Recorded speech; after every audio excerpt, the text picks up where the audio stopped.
más de aplomo que en los años anteriores, y se logra que se entregue únicamente esta fracción, y es como se da el Tratado de la Mesilla, que fija los nuevos límites a partir de este punto en el río Bravo hacia el oeste, y en vez de subir por el río Gila, baja aquí a este paralelo y se va por Sonora hasta encontrar las viejas mojoneras que se han fijado en el río Colorado.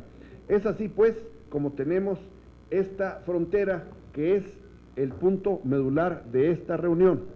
Hago estas explicaciones, primero, porque me parece que es muy conveniente ahora y siempre recordarle a las nuevas generaciones de mexicanos cómo se dio la conformación de nuestro país originalmente y cómo fuimos teniendo unas gigantescas y enormes pérdidas de territorio de una manera que no honra de ninguna manera a las tropas mexicanas, que fueron sorprendidas una y otra vez, pero si no honra a las mexicanas, menos honra a las tropas invasoras, que se ha dicho muchas veces, si hay una guerra para la que menos motivos hubo de hacerla, es no solo la guerra de Texas, sino la guerra del 47.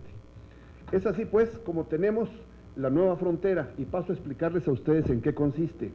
En la desembocadura del río Bravo, a 5 leguas de su desembocadura, se fija el límite de los dos países, y por ahí sube por en medio del río Bravo todo hasta encontrar un punto en donde se cruza con el paralelo 31 grados 47 minutos. De ese punto saldrá una línea rumbo al oeste hasta concluir 100 millas. De ahí, de ese punto de 100 millas, bajará una línea rumbo sur hasta encontrarse con la línea del paralelo 31 grados con 20 minutos, que es esta. Correrá esa línea en el paralelo 31 grados 20 minutos hasta encontrarse con el meridiano 111. En el meridiano 111 se trazará una línea que correrá inclinada rumbo oeste-norte hasta encontrarse con la mojonera que previamente se había establecido en el Tratado de 1848. Pero ¿qué sucede?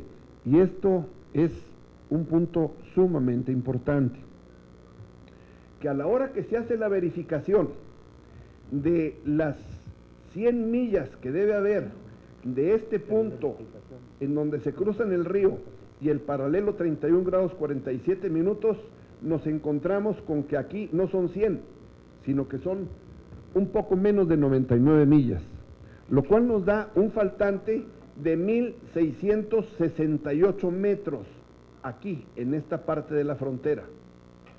1.668 metros que, si los multiplicamos por los 49.89 kilómetros de distancia que hay entre el paralelo 31.47 y el paralelo 31.20, nos da una diferencia de territorio nacional, propiedad de México, que se encuentra indebidamente segregado de lo que es el suelo patrio, por una cantidad de 8.130 hectáreas que pertenecen al estado de Chihuahua.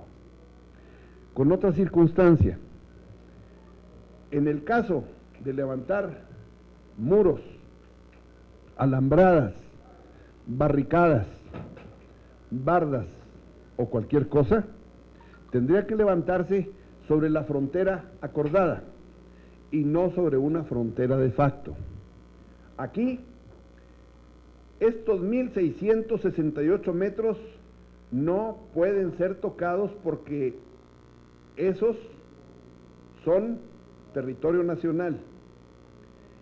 La frontera, el muro no puede bajar por este punto, debe bajar por este, y no debe correr al oeste por este punto, sino de aquí a acá. De tal forma pues que la frontera debe conformarse siguiendo el punto rojo de aquí a aquí, y entonces sí ir rumbo este y dejar esa fracción dentro del territorio nacional. Eso implica que hay prácticamente 52 kilómetros de muro que no pueden ser edificados en la frontera de facto, sino deben ser levantados en la frontera, como se puede ver más fácilmente acá, en la frontera legal y que está en el tratado. De ahí nos vamos a el siguiente punto, ya viendo que el punto correcto de el vértice para ir al oeste es este y no el 53, el B y no el E. Debemos salir con esta línea oeste hasta el meridiano 111. Pero ¿qué pasó? Que alguien, después de 1856, en que se hizo la medición y el establecimiento de monumentos y mojoneras, entre 56 y 90, alguien movió los monumentos y las mojoneras. Cuando se hace una revisión se encuentra que hay diferencias en la monumentación. Y a la fecha nos encontramos con que esta esquina, que debe estar en el meridiano 111, fue corrida la cantidad de 7.254 metros, 7.254 kilómetros, hacia el oeste, que en vez de estar aquí, quedó acá, provocando que se corriera la línea divisoria por este punto, que acá la tenemos marcada en la línea roja, corriendo esa línea del punto C hacia en donde está el 205, debiendo corregirse, pues la línea debe correr de donde está el punto F a donde está el 205. Esto nos da una diferencia multiplicando los 378.7 kilómetros de la línea roja, que es la frontera de facto, por los 7.254 metros que están acá en la diferencia del meridiano 111 con el 111 grados 4 minutos 34.45 segundos, que es en donde está la actual mojonera, nos da una diferencia nada más y nada menos que de 75.636 hectáreas, propiedad de México, que corresponden al estado de Sonora y que deben ser reintegradas al territorio nacional. No solamente tiene la trascendencia de una sumatoria equivalente a 84.757 hectáreas, sino tiene también la trascendencia de que son más de 50 kilómetros de frontera que está aquí mal delimitada, más los 378 kilómetros que está acá esta frontera mal delimitada y que nos darían aproximadamente unos 440 kilómetros de frontera que debe ser reubicada. Y si se pretendiera levantar muros sobre esta área, dejo en claro que los mexicanos tenemos el derecho, 120 millones de mexicanos, más de 120 millones de mexicanos, tenemos todo el derecho de impedir que se levante un muro sobre el territorio mexicano. Si el vecino en su patio quiere levantar una barda, lo correcto es que se haga un apeo y deslinde, cada quien con sus escrituras, que se hagan las mediciones y se defina en dónde está la línea que divide cada propiedad. Esto llevado a niveles de las naciones es lo mismo. No estamos pidiendo ninguna modificación a los tratados. Esta línea que viene desde el río Bravo hasta la frontera que se delimitó al sur de la Bahía de San Diego, está firmada y acordada en el Tratado de Guadalupe Hidalgo y en el Tratado de la Mesilla. Pero los acuerdos que están ahí no están debidamente ejecutados y se ha llegado el momento de que pidamos esa corrección. Hago una acotación. Estos estudios corresponden a los hechos por el señor ingeniero Jesús Eiras Arzolarza, extraordinario topógrafo chihuahuense y estudioso de la historia, que hizo un tratado al respecto. Estos estudios también fueron hechos en la convención de 1890, en los tiempos del gobierno de Porfirio Díaz, en donde también ya ahí se habían determinado estas diferencias. En 1897 el gobierno del presidente Porfirio Díaz envió una nota diplomática a través de su plenipotenciario Matías Romero en Washington, haciendo el reclamo de estas diferencias. Pasaron los años, por diferentes circunstancias, aquello no prosperó, se ignoró, o tuvo respuestas bastante ligeras y superficiales, y ahí quedó. Dadas las circunstancias actuales, en donde los mexicanos tenemos que unirnos en un credo por México, me parece que lejos de cualquier vestigio que pudiera correr en nuestra sangre, de la sangre de Antonio López de Santana, habremos de sacar lo mejor de nuestro civismo y de nuestra nacionalidad para hacer la defensa no solamente del territorio en el siglo XXI, lejos de nuestras desgracias en el siglo XIX, y hacer también la defensa de lo que es la línea divisoria exacta que fue acordada en los tratados entonces firmados y que los hemos respetado hasta la fecha.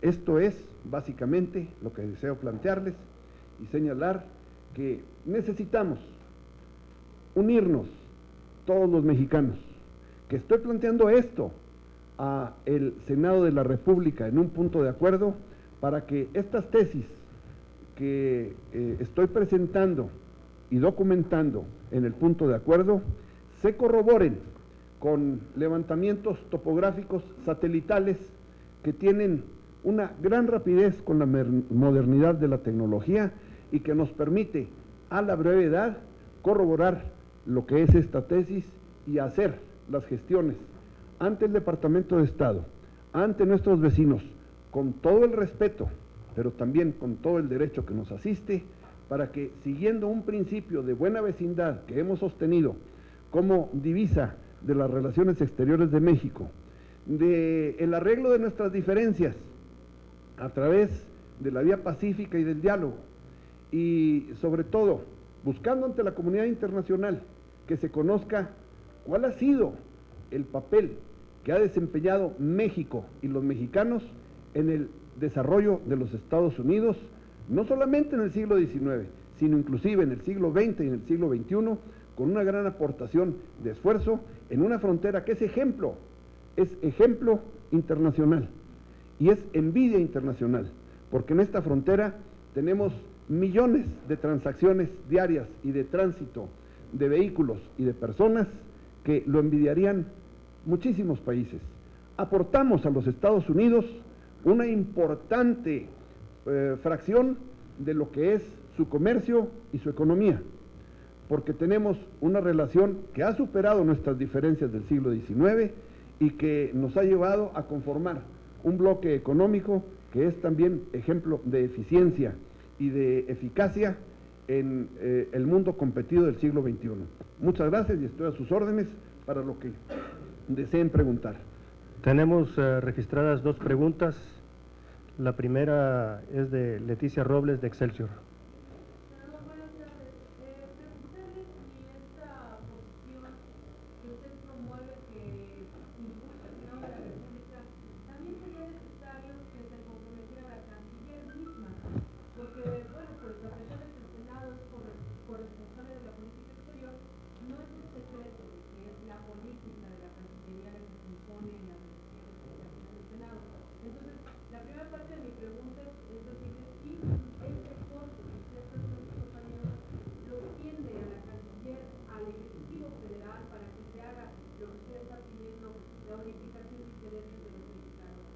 La segunda parte de mi pregunta, senador, es, en unos días más son su embajador para tener ya la interlocución con México. ¿Le parece a usted que este tema tiene que ser el primer tema prioritario para esta nueva relación con Trump, o sería mejor hacerlo a través todavía de lo que queda del gobierno de Barack Obama? Gracias.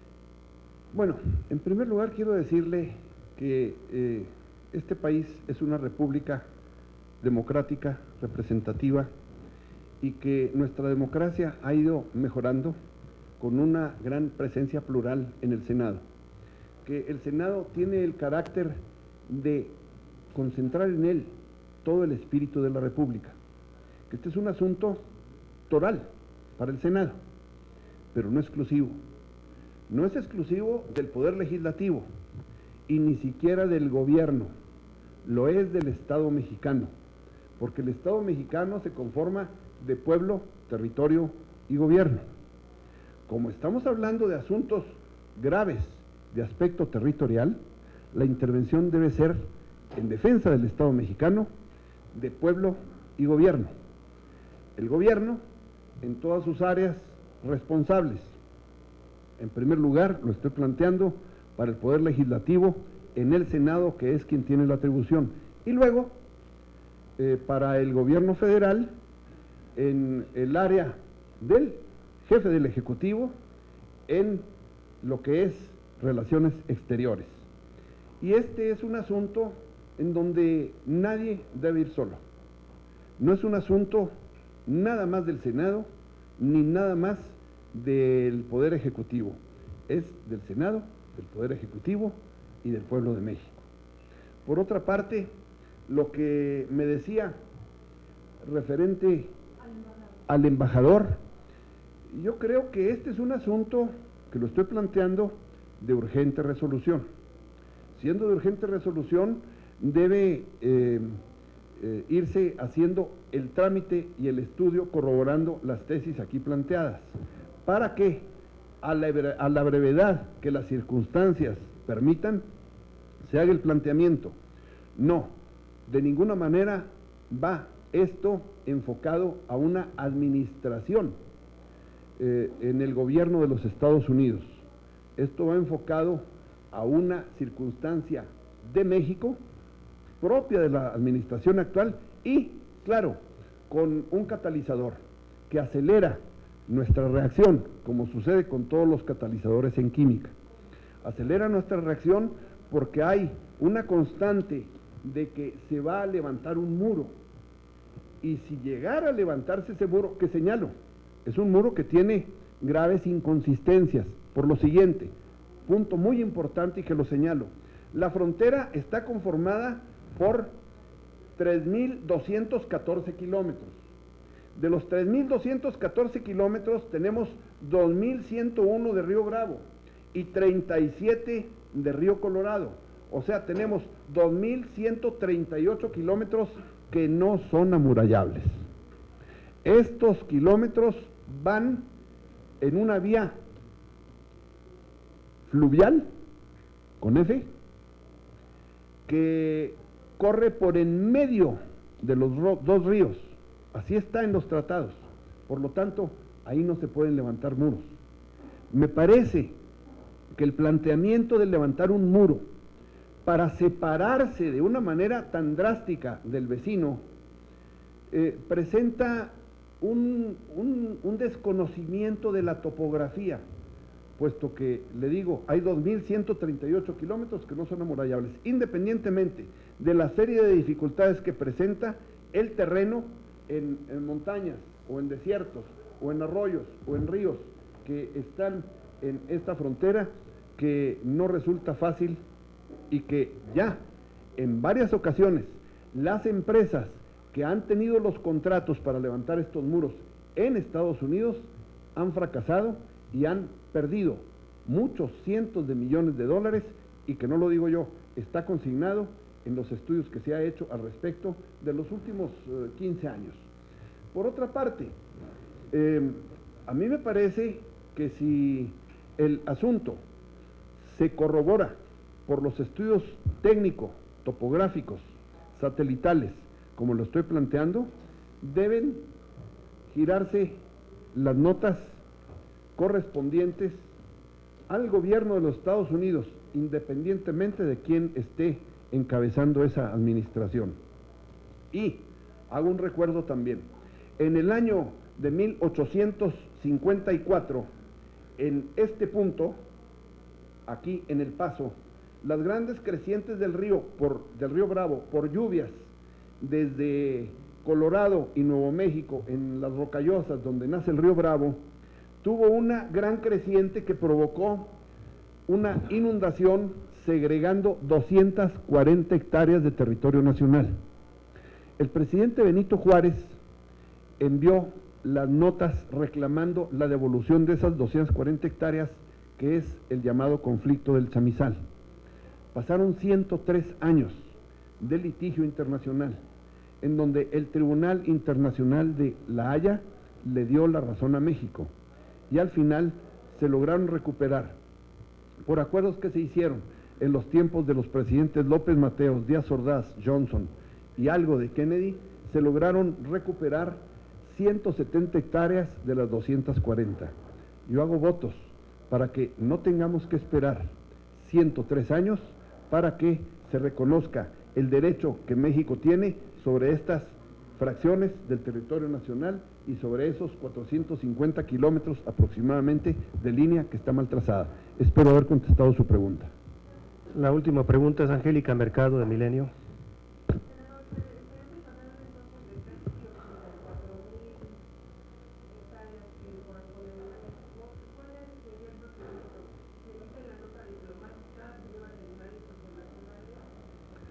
Bueno, hay una acotación que debo hacer. Ya se enviaron notas diplomáticas por el gobierno del presidente Porfirio Díaz a través de Matías Romero a Washington en el año de 1897. El asunto no es nuevo, lo estamos desempolvando a partir también de la confirmación por estudios recientes a finales del siglo XX de tipo topográfico que confirman que lo que entonces se reclamó es procedente. Y con la tecnología actual satelital, no solamente es procedente, sino que puede hacerse preciso y al milímetro, para evitar que nos vuelva a ocurrir cualquier diferencia en los límites entre las dos naciones. Lo que procede es, primero, aspiro a que el Senado acepte y vote favorablemente el punto de acuerdo que planteo. Segundo, que lo haga de manera urgente. Tercero, que la comisión que estoy solicitando se aboque a hacer los estudios. Y confirmados estos estudios, que se siga la ruta que establecen los protocolos internacionales para este tipo de problemas, que sería, obviamente, la primera, y sobre la base de arreglo pacífico de los conflictos, de enviar la nota diplomática y de esa manera hacerle saber a nuestros vecinos que tenemos una diferencia y que si cuando se hizo el tratado de Luis de Onís con John Adams, presidente de los Estados Unidos entonces, en 1819, se habló de diferencias que en un juicio histórico yo las reviso y digo, no veo por qué puedan tener diferencias. Si las diferencias fueron manejadas, inventadas o manipuladas, puesto que si me pasan el de la distribución de las 13 colonias, puesto que los colonos que llegaron de Inglaterra a las costas del Atlántico en los Estados Unidos, llegaron y quedaron con una conformación muy precisa de lo que es su territorio. Entonces, no veo por qué en aquellos tratados se hable de arreglo de diferencias, porque la conformación de los Estados Unidos era esta y nada más que esta. No tenía por qué tener diferencias con México. Luego, cuando se hace esta delimitación en el Tratado de Luis de Onís, se habla de diferencias. ¿Cuáles diferencias? Si ellos estaban confinados a esto, y Hernán Cortés llegó en 1521 a la capital mexicana y años antes había tomado posesión de todos los territorios a los que estaba llegando, denominados Nueva España, en el nombre del rey de España. no veo cómo pudiera haber diferencias, pero ahora sí estamos planteando diferencias, porque estas diferencias son entre lo escrito y lo monumentado o delimitado. Muchas gracias. Rivelino Rueda de... perdón. Sí, rescatar lo que hay a la luz de la verificación que se haga de los estudios topográficos que estoy señalando. Así es. Senador, buenas tardes. Buenas tardes. Se tiene en estos estudios, que a mí desde ayer que leí el punto de acuerdo me parecieron fenomenales, ¿no? Un muy buen estudio histórico y técnico, ¿no? ¿Se tiene estimado si hay población en estos territorios? ¿Son desérticos? ¿Hay poblaciones, alguna ciudad importante? Y la otra sería, también se ha estudiado si hay, no sé, yacimientos de petróleo, de gas. Puedo decirle que el 99% de estos territorios están deshabitados, primero. Segundo, que lo que hubiera de zonas habitadas, y básicamente es en el área de Nogales, Arizona, habría que hacer su revisión, llevar todo el tiempo que fuera necesario la plática para ver cómo se resuelve el problema de esas zonas habitadas. Sí puedo decirle que en la zona esta de Sonora con Arizona hubo un grave litigio a poco andar de que se firmaron los tratados con una mina de oro blanco, en donde se estuvo manipulando la frontera, que si estaba en una parte, que si estaba en otra, para mover la frontera a que fuera explotada la mina por mineros norteamericanos. El mineral desapareció su riqueza, sus vetas, y no ha tenido ya mayor trascendencia, pero sí hubo ahí un conflicto por riqueza minera en la zona fronteriza. Del economista Ana Legner.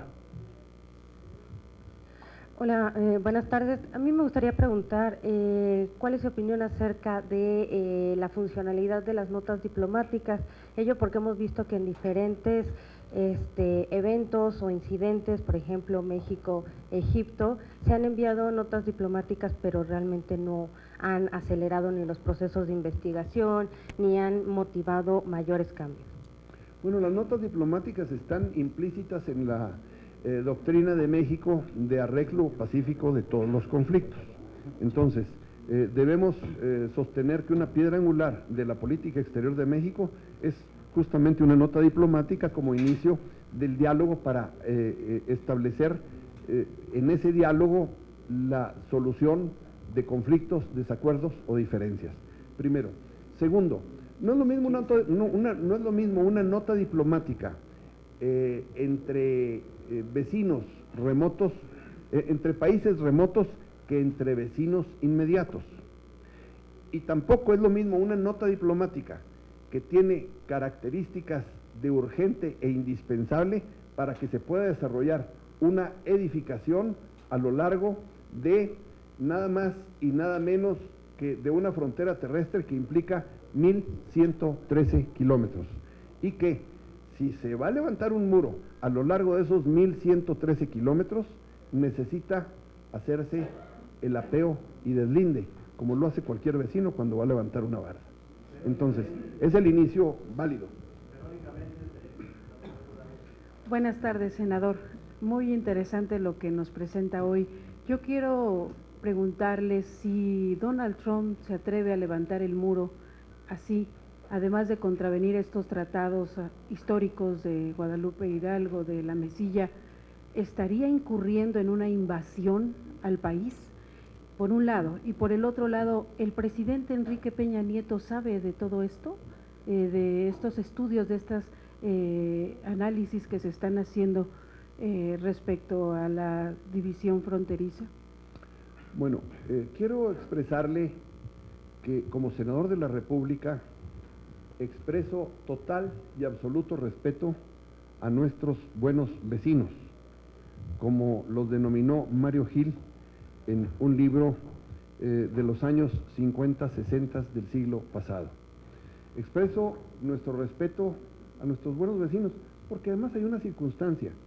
La situación de tensión del siglo XIX, con respecto a la situación de interrelación comercial, turística, fronteriza y familiar que por millones tenemos entre México y Estados Unidos, como con pocos pueblos en el mundo se puede dar esta relación si hacemos comparativos, nos lleva a expresar nuestro respeto, en primer lugar.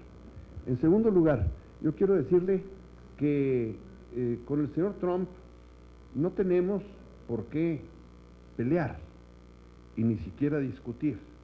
Con el señor Trump lo que tenemos que hacer es presentar una posición firme, de gran dignidad y con los documentos que ellos firmaron, sus antecesores en la Casa Blanca, con los antecesores del presidente Peña Nieto. Respecto de si el presidente Peña Nieto conoce de esto, no lo sé, pero debo decirle, no tendría por qué saberlo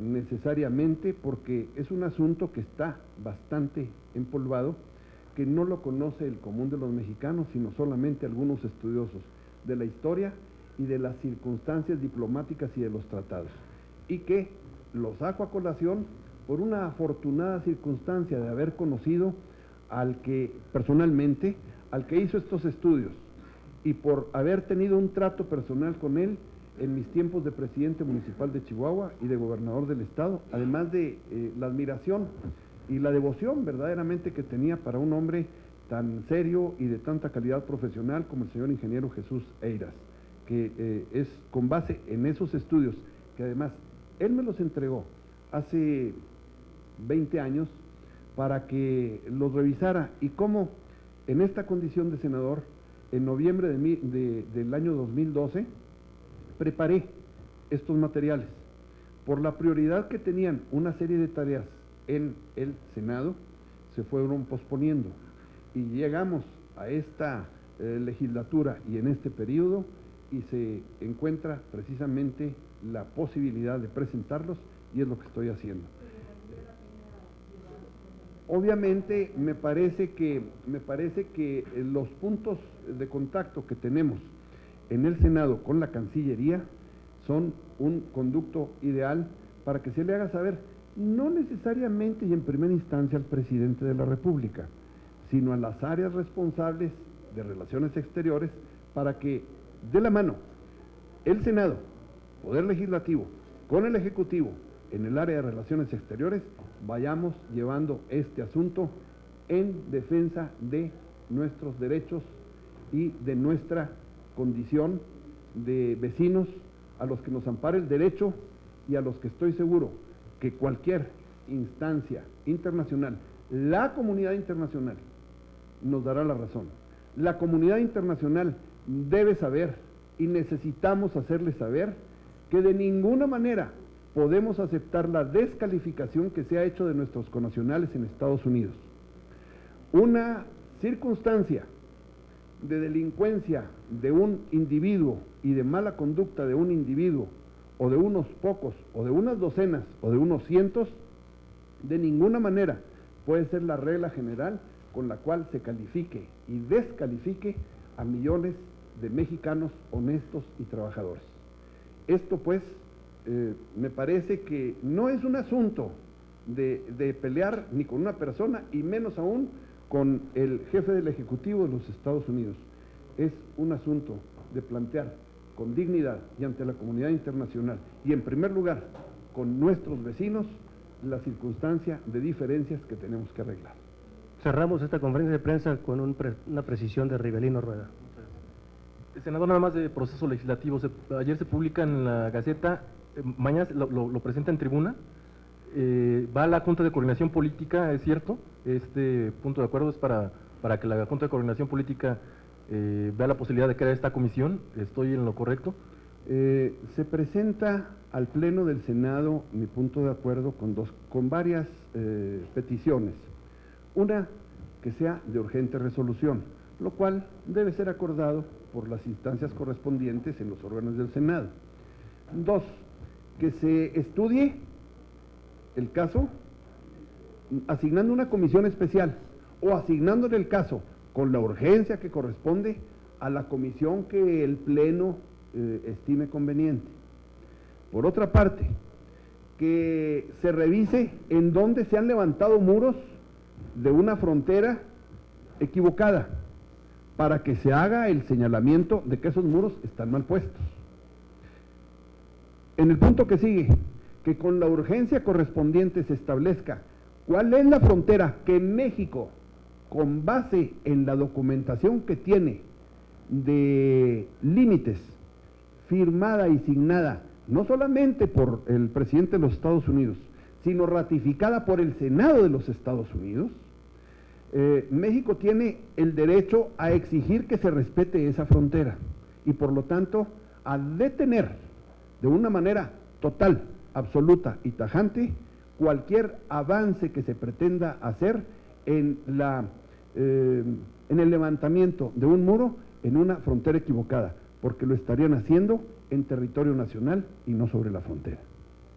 Muchas Esos gracias. son los puntos que estoy solicitando en el punto de acuerdo, como lo puede verificar en el punto de acuerdo que fue publicado y que por razones de saturación y de circunstancias que han sobrevenido, como ocurre con frecuencia, no se presentó en el día que estaba programado.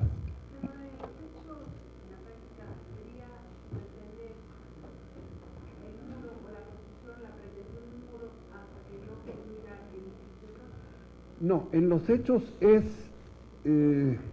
establecer y dejar asentado por el Senado, por el gobierno federal y por todos los mexicanos que no es admisible ninguna maniobra constructiva en territorio nacional, que si hay interés de nuestros vecinos de hacer cualquier edificación, bien, vamos a respetar el derecho que tienen de hacer las edificaciones, aunque no es una solución real al problema que se plantea.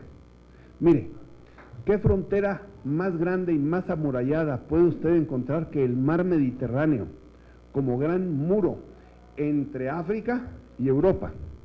Y sin embargo, la cantidad de indocumentados que logran pasar ese gran muro de agua es sin precedentes en el siglo XXI.